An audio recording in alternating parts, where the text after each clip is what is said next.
Kyle Avery and Brenton Hell here of FM Walleyes. We are your Little Pine and Devil's Lake Young Angler Tournament Directors. We want to talk a little bit today about the catch, record, release format. Brenton, let's just talk a little bit about leading up to the tournament and the day of the tournament, how we are prepared for that. So what you're going to want to bring with you on the day of the tournament is your red judge ruler. That is the ruler that we do use as the official ruler for our AYA events. Bring your judge ruler. We do have some available for you to borrow or rent during the events, and we have some available for purchase as well.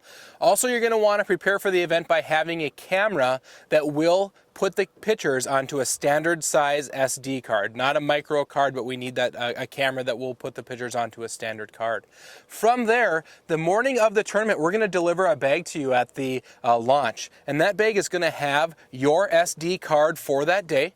It's going to have your scorecard and a colored ribbon. Now you're going to need that colored ribbon to be in your picture, which Kyle's going to talk about in a minute, and you're going to use that SD card to record your pictures during that tournament day. And if you do want to do some practicing with our SD cards the night before at the rules meeting, we're going to have those available, Kyle, so that you can bring your cameras out, make sure they work on the cards, and plan and prepare for the next day.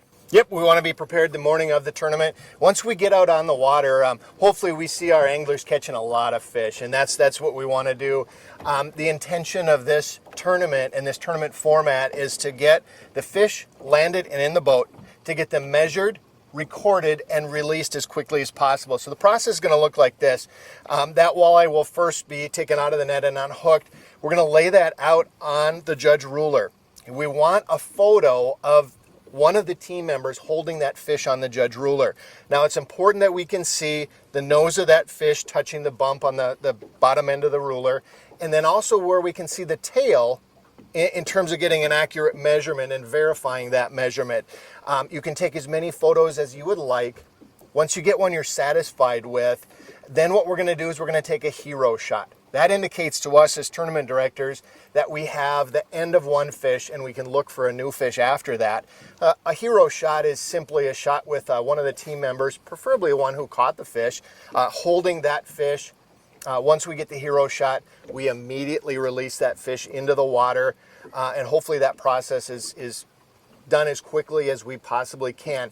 Once the fish is released, then we go into our scorecard, and we're going to write down the score, meaning the length of that fish, remembering that if the length touches a line, let's say it's 16-inch walleye, it touches a 16-inch line, we're going to record 1/4 inch above.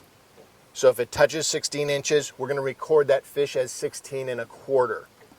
And we record it on our card at that point in time, and then we can go resume fishing. At the end of the day, you're going to have hopefully a full scorecard, Kyle, of all the fish that you had enjoyed catching during the day. We need you to circle the amount of fish that we're weighing for that tournament. We need you to circle the ones you want us to weigh, to factor into your weight for the day, and we need you to make sure that the angler's name who caught those fish is next to that measurement, because remember, we do give out a special prize to the largest fish caught by a boy and the largest fish caught by a girl at our tournament. So we want to make sure that we know who to celebrate with those big catches for the day. And of course, if our adult angler catches one of the fish that we're going to weigh for that day, we still want that name on there too, so that we can use it for our results verification. It's a fun way to do a tournament. It lets us to score all of the big fish we catch during the day, really in avoiding our slot limitations if we were to bring the fish into the boat and bring them up to a scale. It's important to remember, Brenton, one of the things we want to make sure our teams are aware of is that at no time are we allowed to put a walleye into a live well into our boat. Our live wells need to be clean the entire day while we're out on the water. And as you are demonstrating, all of our participants need to be wearing their life preservers while they're out on the water participating in the AYA tournament. We wish everybody the best of luck. Look forward to seeing you there at the next AYA event.